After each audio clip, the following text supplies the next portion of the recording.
wala namang pilitan.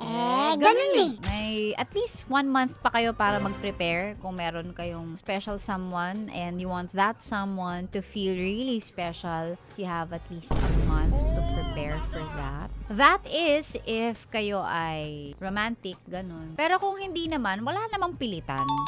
Ganun eh. Hindi mo kailangang magpaka-bother for Valentine's Day. 2026 na. Kung mag-isa ka, wala kang jowa, hindi na tayo magpapa-apekto sa Valentine's na yan. Marami namang benefits kung wala kang jowa on a Valentine's Day. Of course, hindi mo kailangan mag-isip ng kung anong pakulo ang gagawin mo. Hindi mo kailangan mag-isip ng ireregalo. Hindi mo kailangan gumastos because mag-isa ka lang eh. And 2026 na, so hindi na lang natin dapat iniisip na ang Valentine's ay para lamang sa significant other. It's also, a day we can celebrate with our family. Or pwede sa sarili mo, mag-me time ka. Mga ganun. Huwag na tayo maging bitter kung single pa rin sa Valentine's ngayong 2026. Huwag na, okay na yan.